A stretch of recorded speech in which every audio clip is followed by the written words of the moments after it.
नमस्कार दोस्तों, आप देख रहे हैं target work study YouTube channel. दोस्तों, इस बार आपका सिलेक्शन बिल्कुल जाना नहीं चाहिए हाथ से। आपको इस बार सिलेक्शन लेकर ही रहना है। ये आपके अंदर जिद होनी चाहिए। जिद है तो सिलेक्शन है। तो शुरू करते हैं आज के इस वीडियो को। आर्मी अग्निवीर से संबंधित पूरे 50 प्रश्न करने वाले हैं और बहुत ही बेहतरीन तरीके से ये क्लास शुरू होने वाली है। तो शुरू करते हैं आज के इस वीडियो को। क्वेश्चन नंबर फर्स्ट दिया गया है, निम्न में से किसका संबंध शतरंज खेल से जुड़ा हुआ है? Grand master Geeta Phogat, Bajrang Punia, Sakshi Malik. ये वे क्वेश्चन है जो आपके आर्मी अग्निवीर में छपते हैं। तो इसका क्वेश्चन का आंसर क्या होगा, आप लोग जल्दी से बताइएगा। निम्न में से किसका संबंध शतरंज खेल से है? तो इसका सही जवाब हो जाएगा ऑप्शन नंबर ए, ग्रैंड मास्टर। दोस्तों, अगर मैं बात करूं गीता फोगाट, बजरंग पुनिया और साक्षी मलिक, इन सभी का संबंध किस खेल से जुड़ा है? तो मेरे दोस्त, आपको याद रखना है, ये कुश्ती से जुड़े हुए हैं। ये किससे जुड़े हुए हैं? कुश्ती। ये कुश्ती के खिलाड़ी हैं। नेक्स्ट क्वेश्चन देखते हैं।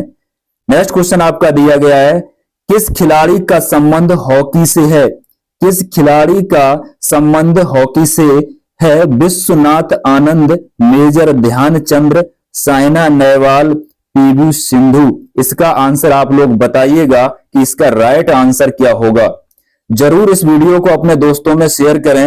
और दोस्तों, बहुत ही इंपॉर्टेंट क्वेश्चन है, लास्ट तक अवश्य देखना है। तो इस क्वेश्चन का राइट आंसर क्या होगा कि किस खिलाड़ी का संबंध हॉकी से है? तो इसका सही उत्तर हो जाएगा option number B, Major Dhyan Chandra.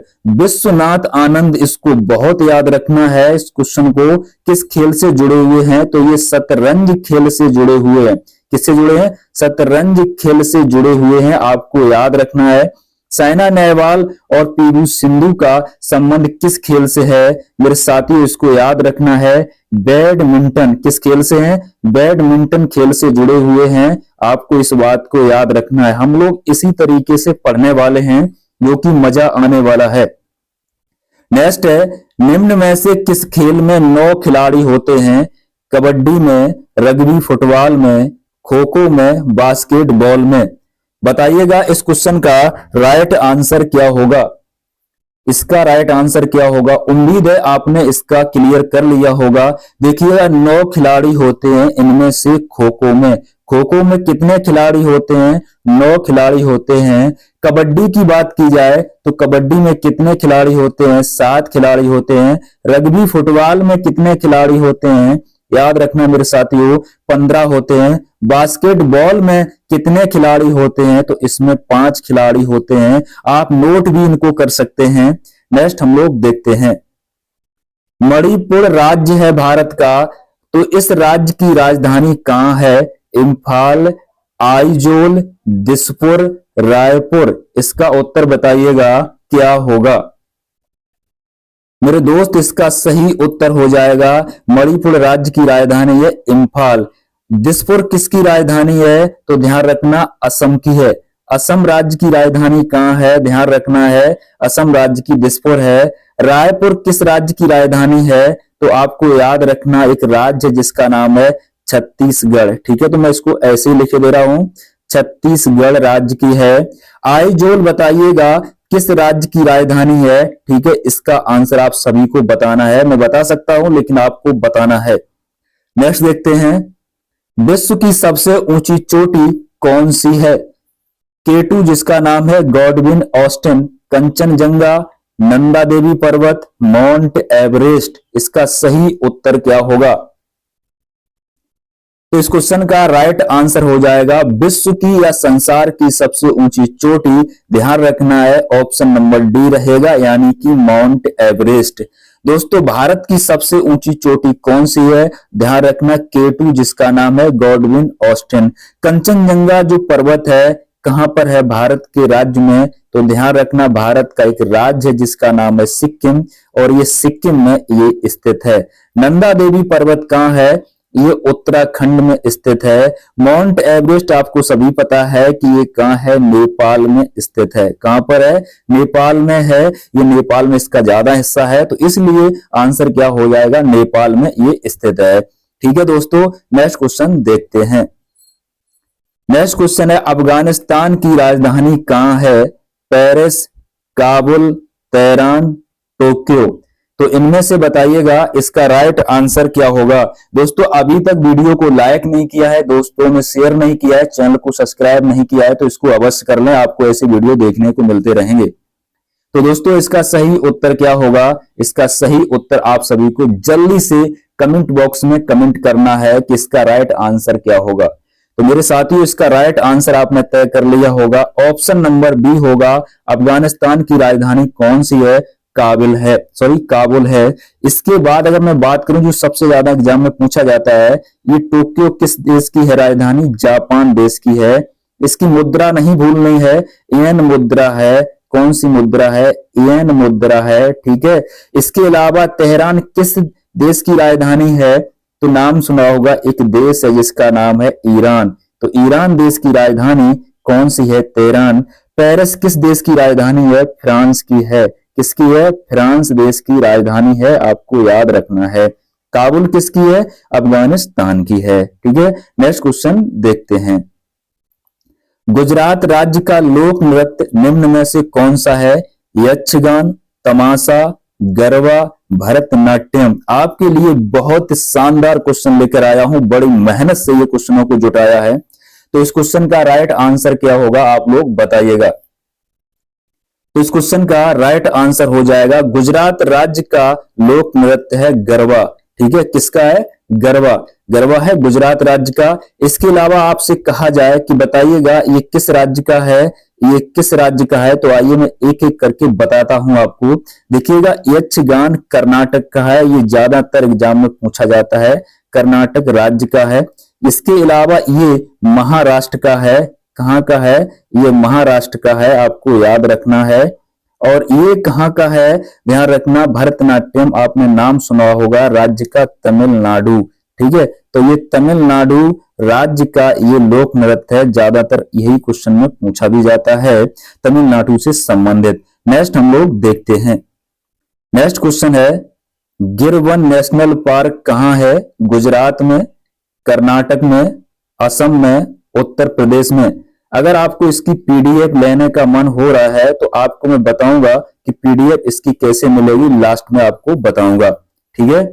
तो दोस्तों गिर वन नेशनल पार्क कहां है आपको बताना है। राइट आंसर इसका हो जाएगा ऑप्शन नंबर क्या रहेगा? ए, गुजरात राज्य में ये स्थित है। नेक्स्ट क्वेश्चन है भारत की मिसाइल मैन के रूप में किसे जाना जाता है? इसका राइट आंसर क्या होगा?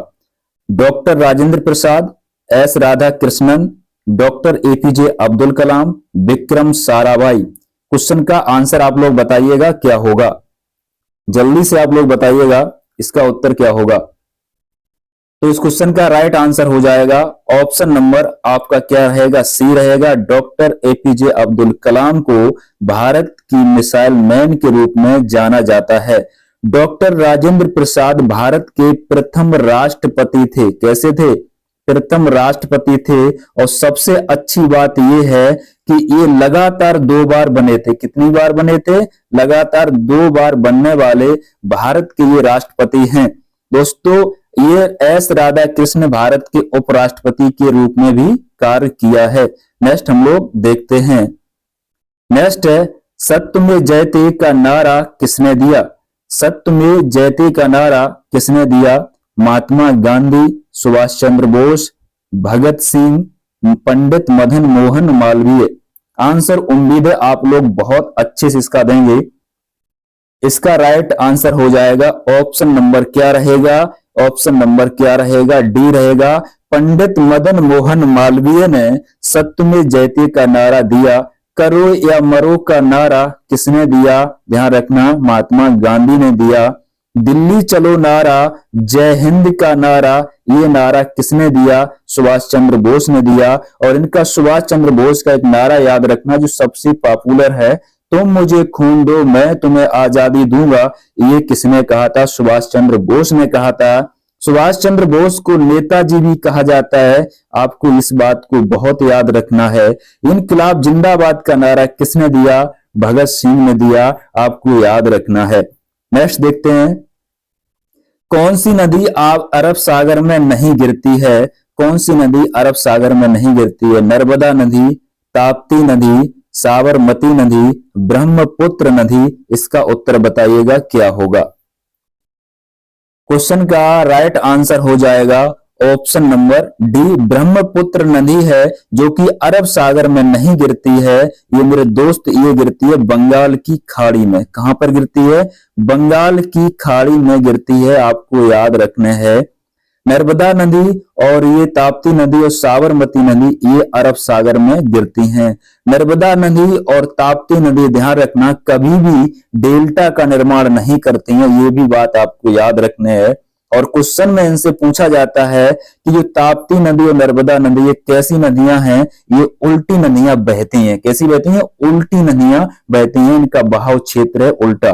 नेक्स्ट देखते हैं, कपास की खेती के लिए सबसे उपयुक्त मिट्टी कौन सी है? जलोढ़ मिट्टी, काली मिट्टी जिसको हम कहते हैं रेगूर मिट्टी, लाल मिट्टी, लैटराइट मिट्टी। इसका सही उत्तर क्या होगा? तो इस क्वेश्चन का राइट आंसर बन जाएगा ऑप्शन नंबर क्या रहेगा? ऑप्शन नंबर आपको याद रखना है, क्या रहेगा यहां पर? काली मिट्टी। ठीक है, क्या रहेगा? काली मिट्टी। काली मिट्टी का दूसरा नाम भी आपको याद रखना है, क्या है? रेगूर मिट्टी। आपको बहुत अच्छे से इसको याद रखना है। नेक्स्ट देखते हैं, नेक्स्ट क्वेश्चन दिया गया है, भारत का राष्ट्रीय पशु कौन सा है? बाघ, हाथी, बैल और गाय। तो अभी तक आपने वीडियो को लाइक नहीं किया है तो अवश्य कर दें, और शेयर नहीं किया है तो शेयर जरूर कर दें, ताकि और भी मेरे फौजी भाइयों को पास ये वीडियो पहुंच जाए जो भविष्य में तैयारी कर रहे हैं। तो इस क्वेश्चन का राइट आंसर हो जाएगा, भारत का राष्ट्रीय पशु है, ध्यान रखना, बाघ। ठीक है, बताइएगा भारत का राष्ट्रीय विरासित पशु कौन सा है, आपको बताना है। नेक्स्ट देखते हैं, नोबेल पुरस्कार कितने क्षेत्रों में दिया जाता है? 4 क्षेत्रों में, 3 क्षेत्रों में, 6 क्षेत्रों में, 1 क्षेत्र में। तो इसका सही उत्तर क्या होगा? क्वेश्चन का राइट आंसर रहेगा ऑप्शन नंबर क्या रहेगा? ऑप्शन नंबर सी रहेगा, 6 क्षेत्रों में दिया जाता है। आपको इस बात को याद रखना है। नेक्स्ट देखते हैं, विश्व जनसंख्या में भारत का स्थान 2022 तक कितना था? 2022 तक विश्व की जनसंख्या में भारत का स्थान कौन सा था? तो ये विश्व में बात हो रही है भारत की जनसंख्या की दृष्टि से, तो इसका राइट आंसर बनेगा ऑप्शन नंबर डी, दूसरा स्थान था। कौन सा स्थान था? दूसरा स्थान था। तो जीके के हम लोगों ने 15 क्वेश्चन को कंप्लीट कर लिया है और 50 क्वेश्चन पूरे देखने हैं। नेक्स्ट देखते हैं अब साइंस के क्वेश्चन। सोने की शुद्धता किसमें मापी जाती है? वाट में, मीटर में, कैरेट में, नॉट। तो इसका उत्तर आपको जल्दी से बताना है कि इसका राइट आंसर क्या होगा। तो मेरे दोस्त इसका सही उत्तर हो जाएगा, यहां पर कैरेट लिखा है, क्या रहेगा? कैरेट होती है। ठीक है, और शुद्ध सोना कितने कैरेट का होता है ये भी आपको याद रखना है, 24 कैरेट का होता है। कितने कैरेट का होता है? 24 कैरेट का होता है। नेक्स्ट देखते हैं, नेक्स्ट क्वेश्चन आपका दिया गया, मनुष्य के मुंह में कितने दांत होते हैं? 40, 32, 28, 24। तो इसका राइट आंसर क्या होगा? राइट आंसर रहेगा ऑप्शन नंबर क्या रहेगा? बी रहेगा, 32 दांत होते हैं। नेक्स्ट देखते हैं, एल्यूमिनियम का मुख्य अयस्क कौन सा है? हेमेटाइट, बॉक्साइट, गेलिना और कैसीटेराइट। तो इसका उत्तर बताइएगा क्या होगा। काफी बार एग्जाम के लिए दृष्टि से इंपॉर्टेंट है और पूछा भी गया है ये क्वेश्चन। तो इसका राइट आंसर बनेगा ऑप्शन नंबर क्या रहेगा? बी रहेगा, बॉक्साइट। नेक्स्ट देखते हैं क्वेश्चन। नेक्स्ट क्वेश्चन है, मनुष्यों में पित्त कहां उत्पन्न होता है? यकृत में, पित्ताशय में, अग्नाशय में, अमाशय में। ध्यान से आप इस वीडियो को सुनते रहें। तो क्वेश्चन का राइट आंसर होगा, इसका राइट आंसर हो जाएगा ऑप्शन नंबर ए, यकृत में। ठीक है, यकृत को लीवर भी कहते हैं। ठीक है, लीवर आपको अच्छे से पता होगा, लीवर या जिगर भी कहते हैं, तो ऐसा लिखा मिल सकता है। ठीक है, नेक्स्ट देखते हैं, मानव शरीर की सबसे बड़ी ग्रंथि कौन सी है? अमाशय, पीयूष और लीवर, थायराइड ग्रंथि। तो मानव शरीर की सबसे बड़ी ग्रंथि कौन सी है? उत्तर हो जाएगा ऑप्शन नंबर क्या रहेगा, ऑप्शन नंबर सी रहेगा, लीवर या यकृत या जिगर, इसके 3 नाम हैं। नेक्स्ट देखते हैं, रतौंधी रोग कौन सा है, रतौंधी रोग किस विटामिन की कमी से होता है, vitamin C, vitamin D, vitamin B1, vitamin A, आप लोग बताइएगा। क्वेश्चन का राइट आंसर बनेगा option number A, vitamin A. Vitamin A की कमी से रतौंधी रोग होता है, विटामिन सी की कमी से स्कर्वी रोग होता है। कौन सा रोग होता है, स्कर्वी रोग होता है, आपको बहुत अच्छे से याद रखना है। विटामिन डी की कमी से रेकटिस होता है, क्या होता है, रेकटिस बीमारी होती है, रेकटिस, ठीक है, लिखने का प्रयास किया है। इसके बाद विटामिन B1 बेरी बेरी रोग होता है। कौन सा रोग होता है, बेरी बेरी रोग होता है, आपको ये बातें याद रखनी है, ऐसे नोट कर लेना ये पॉइंट, ठीक है। नेक्स्ट देखते हैं, कौन हंसाने वाली गैस है, इनमें से कौन सी हंसाने वाली गैस है, nitrous oxide, carbon monoxide, carbon dioxide, helium gas, तो बताइएगा क्या होगा। क्वेश्चन का उत्तर हो जाएगा option number A, nitrous oxide हंसाने वाली ये एक गैस है। नेक्स्ट देखते हैं, दूध का पीएच मान कितना होता है, 7.4, 6.6, 8.0, 3.5, तो इसका बताइएगा उत्तर क्या होगा। उम्मीद है आप लोग बहुत शानदार तरीके से इसका उत्तर दे सकते हैं। देखिएगा करीब इसका होता है 6.6, ठीक है, दूध का पीएच मान 6.6 होता है। नेक्स्ट देखते हैं, सबसे छोटी जीवित कोशिका कौन सी है, जीवाणु, विषाणु, ब्रेड मोल्ड, माइक्रोप्लाज्मा, तो इसका उत्तर आपको देना है। राइट आंसर बनेगा option number D, mycoplasma. Mycoplasma क्या है, सबसे छोटी जीवित कोशिका है। नेक्स्ट देखते हैं, फूल का कौन सा भाग बीज बनता है, फूल का कौन सा भाग बीज बनता है, इसका उत्तर क्या होगा। तो क्वेश्चन का राइट आंसर हो जाएगा ऑप्शन नंबर क्या रहेगा, ऑप्शन नंबर ए रहेगा, बीजांड, ठीक है। नेक्स्ट देखते हैं, नेक्स्ट है मैग्नीशियम ऑक्साइड का रासायनिक सूत्र बताइए क्या होगा, तो इनमें से देखिएगा कौन सा होगा। उम्मीद है आपने इसका आंसर क्लियर कर लिया होगा। इसका राइट आंसर रहेगा ऑप्शन नंबर सी, MgO, ठीक है। नेक्स्ट देखते हैं, हीलियम का संकेत बताइएगा क्या होता है, हीलियम का संकेत बताना है क्या होगा। तो इसका राइट आंसर बनेगा ऑप्शन नंबर क्या रहेगा, ए रहेगा, हीलियम का संकेत होता है He। ओ बताइए किसका होगा, तो ये तो सबको पता होगा कि ऑक्सीजन का, किसका होता है, ऑक्सीजन का होता है। और ये किसका होता है, फ्लोरीन, किसका होता है, फ्लोरीन, आपको याद रखना, मैं लिख रहा हूं फ्लोरीन, ठीक है, इसको भूलना नहीं है, ठीक है, फ्लोरीन का होता है। और सी तो आपको पता होगा, कार्बन, किसका होता है, कार्बन का होता है, ठीक है, ये कार्बन का होता है। नेक्स्ट देखते हैं, दूध में जीवाणुओं की क्रिया क्या होती है, ठीक है, तो बताइए कैसे रहते हैं जी, नमकीन, तटस्थ, अम्लीय, क्षारीय। क्वेश्चन का राइट आंसर बनेगा ऑप्शन नंबर क्या रहेगा, सी, अम्लीय होता है। नेक्स्ट देखते हैं, चींटी में कौन सा अम्ल पाया जाता है, इंपॉर्टेंट क्वेश्चन है, आपको इसको अलग नहीं करना है, ठीक है। तो इसका सही उत्तर क्या होगा, राइट आंसर रहेगा, रट्टा मार लो, फार्मिक अम्ल, ठीक है। नेक्स्ट क्वेश्चन देखते हैं, किलोवाट घंटा किसकी इकाई है, किलोवाट घंटा किसकी इकाई है, आप लोग बताइएगा। इसका उत्तर हो जाएगा ऑप्शन नंबर क्या रहेगा, बी रहेगा, ऊर्जा की, किसकी है, ऊर्जा की। अब हम लोग देखेंगे मैथ के क्वेश्चन। मैथ का क्वेश्चन बहुत आसान क्वेश्चन ये मैंने रखा है, उम्मीद है आप सभी लोग इसका उत्तर जल्द से दे देंगे। देखिएगा अगर आपको ऐसा क्वेश्चन मिल जाए तो सबसे पहले आपको क्या करना है, का मतलब होता है गुणा, यही गुणा कर लो, और ये परसेंट है, परसेंट से डबल जीरो ये कैंसिल कर दो, ठीक। अब बचा हुआ मान का गुणा कर लो, अगर आप 5 का गुणा 8 में करोगे तो 8 होता है 40, हाथ से लगी 4, ठीक है, 5 25 और 25 और 4 कितना होगा, 29, ऐसे आपका उत्तर मिल जाएगा 290, कहानी खत्म, ठीक है।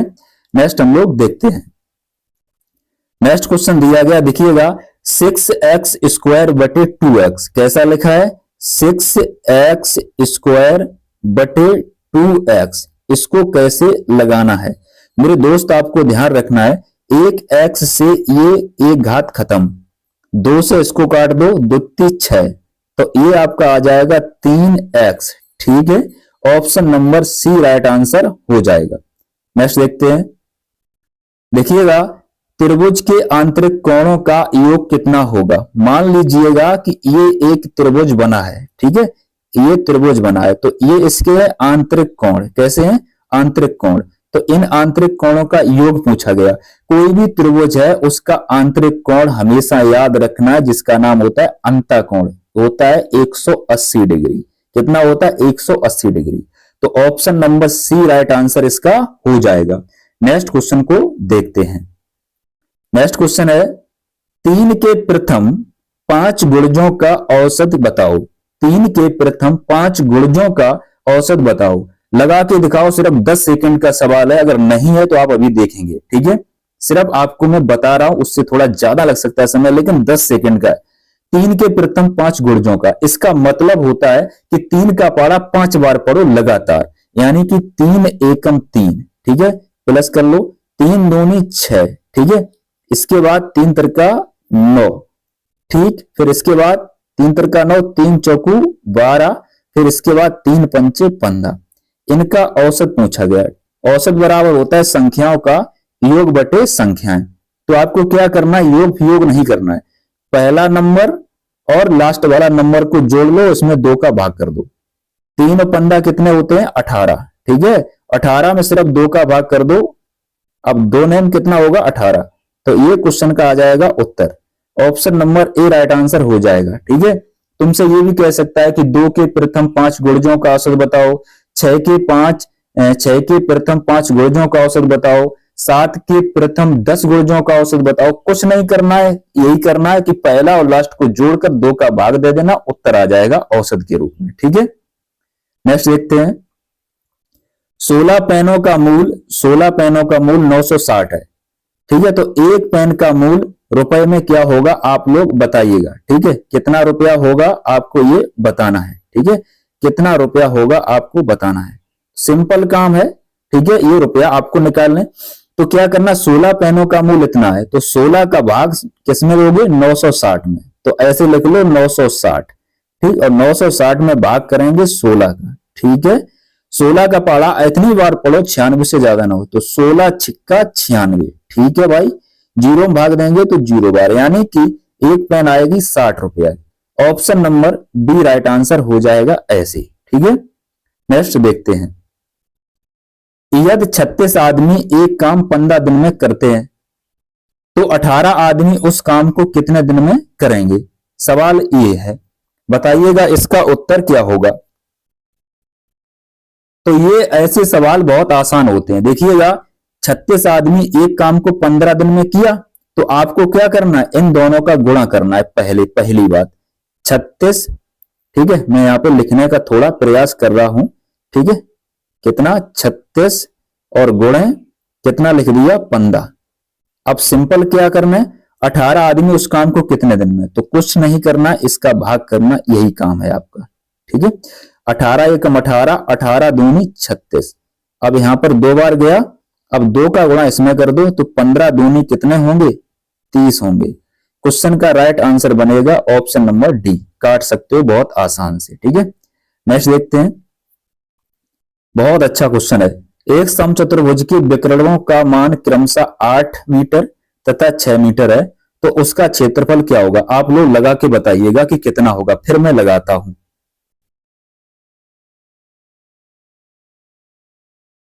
जल्दी से बताइएगा इसका उत्तर क्या है।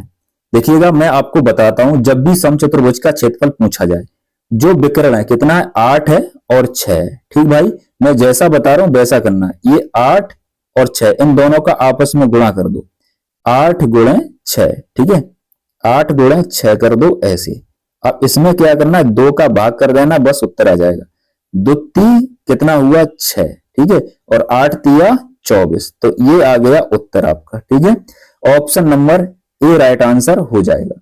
नेक्स्ट देखते हैं, देखिएगा, 9,000 रुपए का 8% वार्षिक ब्याज की दर से 3 वर्ष का साधारण ब्याज क्या होगा।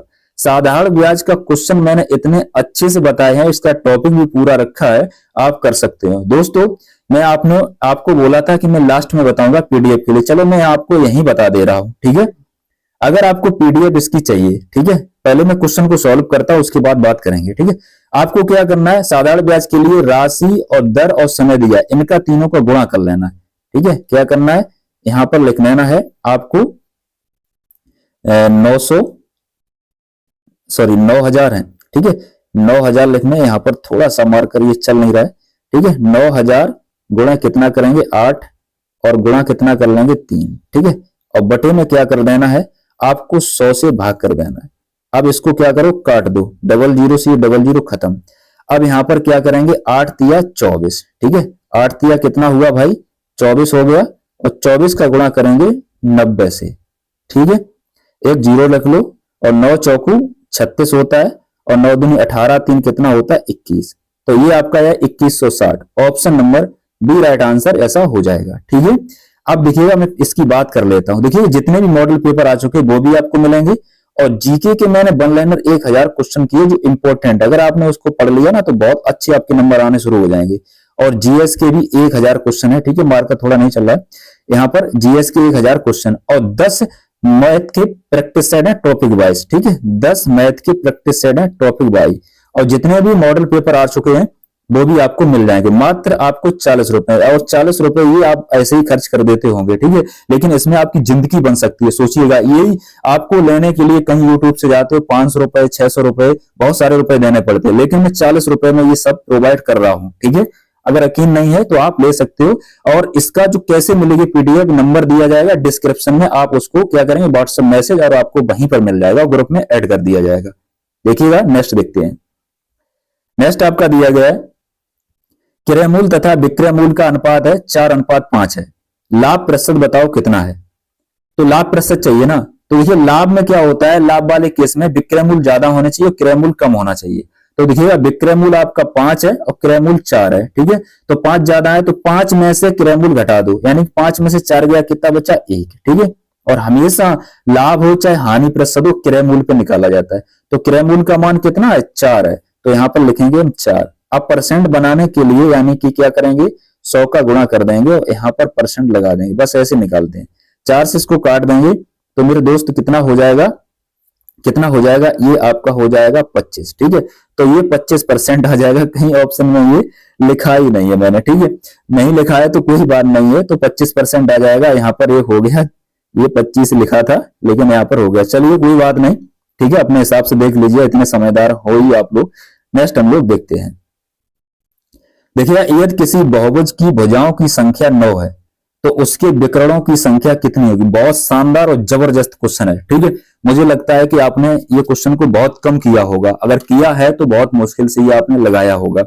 चलिए मैं आपको शॉर्ट ट्रिक बताता हूं बहुत आसान से, ठीक है। यदि किसी बहुभुज की भुजाओं की संख्या कितनी दी जाए 9, ठीक है, और उसके विकर्णों की संख्या कितनी है। यहाँ पर भुजाओं की संख्या दी जाए और आपको विकर्ण पूछा जाए, सीधा मतलब ये है। तो आपको क्या करना है, जो भी संख्या दी जाए, जो भी संख्या दी जाए, ठीक है, इसका कॉन्सेप्ट होता है, मैं आपको पहले बता दे रहा हूं, n इंटू n माइनस क्या होता है, n-3 होता है, ठीक। और यहां पर आपको क्या करना, बटे में 2 करना है, ठीक है। ये आपका होता है विकर्णों की संख्या, तो समझ गए। तो सबसे पहले हम क्या लिखेंगे, 9 लिख लेंगे ऐसे ही, और n की संख्या होती है भुजा वाली, ठीक है। तो यहाँ पर लिखेंगे हम 9, ठीक है, और 9 में यहाँ पे 9 रखेंगे, 9 में से 3 करेंगे, पहले 9 और फिर 9 में से 3 घटा दो, कितना बचा 6, ठीक है।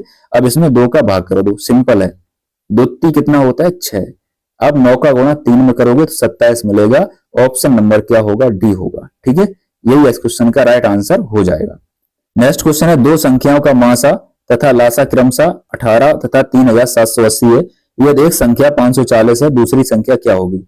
देखिएगा मेरे दोस्त इसको कैसे लगाते हैं, सबसे पहले जो लासा मासा दिया गया इनका आपको क्या करना, गुणा कर लेना। तो यहाँ पर लिखेंगे 18, ठीक है, यहाँ पर लिखेंगे 18 लिख लेंगे, ठीक है, ऐसे यहाँ पर 18 लिख लिया, और गुणा कितना कर देंगे, यहाँ पर गुणा करेंगे 3700, ठीक है, 780, 3780। अब यहाँ पर क्या करेंगे, भाग कर देना सिर्फ एक संख्या का, तो यहाँ पर एक संख्या का भाग करेंगे। सबसे पहले क्या करेंगे, इस 0 से ये 0 खत्म कर देंगे और 18 का इसमें भाग करेंगे, 18 तिया 54। ठीक, इसमें क्या करेंगे, अब इसको काटेंगे, 3 से इसको काटेंगे तो 3 एकम 3 आएगा और 3 दूनी 6 आएगा और 3 18, तो 126 आ जाएगा। ठीक है, ये थोड़ी गलती हो गई ऑप्शन बनाने में, ठीक है, नहीं ध्यान दिया होगा, चलो सॉरी इसके लिए। तो यहाँ पर क्या करेंगे, 126 दूसरी संख्या आ जाएगी, मतलब लगाना ऐसे ही है। ठीक है, नेक्स्ट देखते हैं, 1 किलोमीटर में कितने मीटर होते हैं? 1 किलोमीटर में कितने मीटर होते हैं? तो सीधी सी बात है कि 1 किलोमीटर में 1000 मीटर होते हैं, सबको पता है। ठीक है, कितने होते हैं? 1000 मीटर होते हैं। क्लियर? तो इसका राइट आंसर हो जाएगा ऑप्शन नंबर क्या रहेगा, बी रहेगा। नेक्स्ट देखते हैं, उस वृत्त का क्षेत्रफल ज्ञात करो जिसकी त्रिज्या 14 सेंटीमीटर है और वर्ग सेंटीमीटर में। तो वर्ग का क्षेत्रफल क्या होता है, वृत्त का क्षेत्रफल क्या होता है, पाई आर स्क्वायर। तो यहां पर मैंने एक तरीका बताया था, जब भी वृत्त का क्षेत्रफल आपसे पूछा जाए तो आपको क्या करना है, यहां पर लिख लेना 22/7। क्या लिख लेना, 22/7, और जो त्रिज्या दी जाए उसका 2 बार गुणा कर देना ऐसे। ठीक है, कर दिया, काट दो इसको, 7 दूनी 14। ठीक है, अब इसका गुणा करेंगे। ठीक है, तो 14 दूनी कितना होता है, 28, 14 दूनी 28 और 2 कितना होगा, 30। अब गुणा करेंगे 2 का, तो 2 का गुणा करेंगे तो कितना होगा, 308 का दूनी 616। तो ऑप्शन नंबर क्या हो जाएगा, ए राइट आंसर हो जाएगा।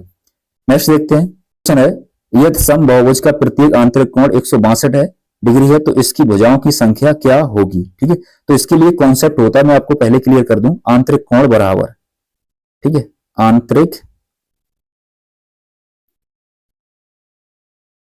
आंतरिक कोण बराबर होता है, थोड़ा मार्कर नहीं चल रहा है, ठीक है, मैं फिर भी लिख रहा हूं, आंतरिक कोण बराबर होता है n-2 गुणे 180। ठीक है, क्या होता है, 180 बटे में n, ये कहीं आप नोट कर लो। ठीक है, और आंतरिक कोण कितना दिया, 162 दिया गया। ठीक है, अब इसको मैं सॉल्व कर रहा हूं, इसको रब कर दूंगा। ठीक है, अब यहां पर लिखेंगे 162। ठीक है, कितना लिखेंगे, 162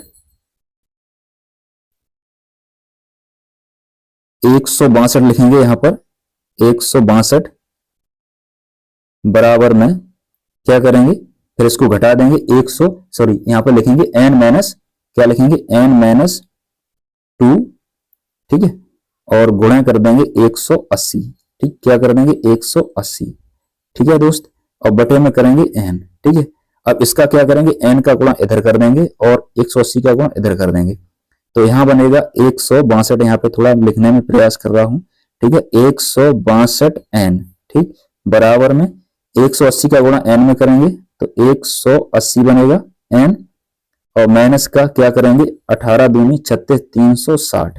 ठीक है, अब देखिएगा इस n को 162 को इधर ले जाएंगे, 180 n में से 162 को घटा देना है और 360 को इधर लाना है। ठीक है, पूरी वैल्यू जब आप सॉल्व करोगे, मार्कर नहीं थोड़ा चल रहा है, मैं सीधा बता दे रहा हूं, n का मान आपको यहाँ पर 20 मिल जाएगा। क्या मिल जाएगा, n का मान 20 मिल जाएगा। आप इसको सॉल्व कर लेना। ठीक है, कर लो, मैंने थोड़ी बताई दी आपको। ठीक है, नेक्स्ट हम लोग देखते हैं, पंचभुज के बाहरी कोणों का योग कितना होगा? पंचभुज के बाहरी कोणों का योग कितना होगा, ये आपको बताना है।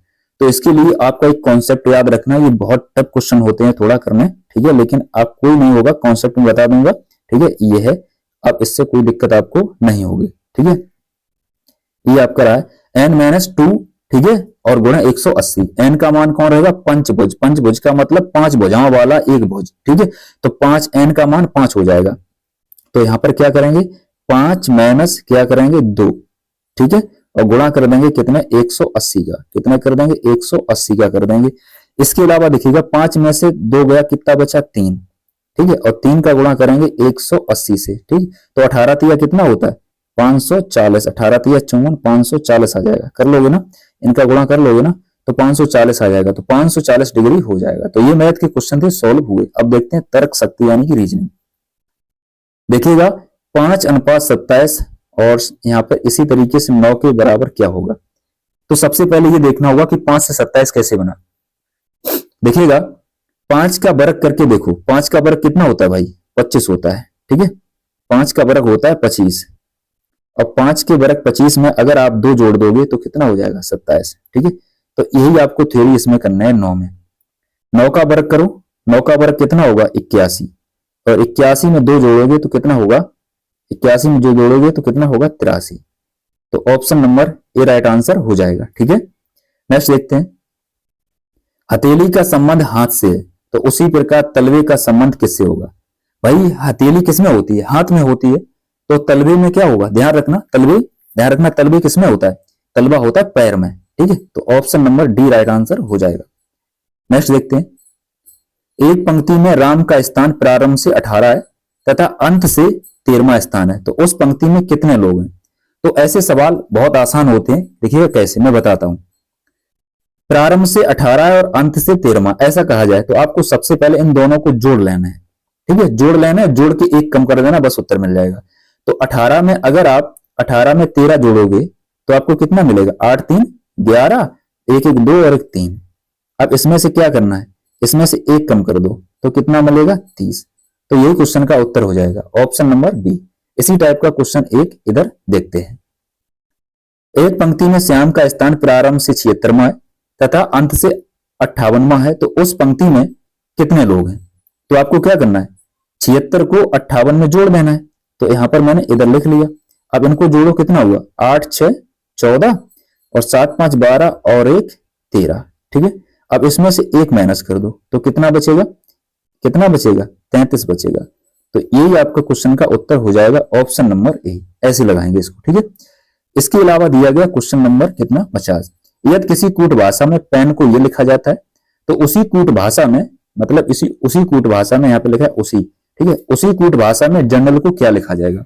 तो ये क्वेश्चन का आंसर आप सभी को देना है। ठीक है, चलिए दोस्तों, तो आपको ये कैसा लगा वीडियो आज का अवश्य बताइएगा, और इसकी अगर पीडीएफ आपको चाहिए तो मैं आपको नंबर बता दे रहा हूं। ठीक है, नंबर आपको बता दे रहा हूं 84 39, ठीक है, 39 और 74, इसके बाद 12 और 12 के बाद में 68। ठीक है, मैं बोल रहा हूं, अगर नहीं दिख रहा है तो ऐसे कर लो। ठीक है, इस पर मैसेज करना है, और ये पीडीएफ जो मैंने समझाई है आपको, ये मात्र 40 रुपए मिलेगी, और अभी आप ले लो, आपको फायदा रहेगा, रिवीजन करने का मौका मिल जाएगा, बाद में लोग कुछ नहीं होगा, 40 रुपए तो यूं खर्च कर देते होगे। ठीक है, तो ये बहुत मेहनत से कंटेंट बनाया जाता है, तो इतना तो आप समझ सकते हैं। Thank you.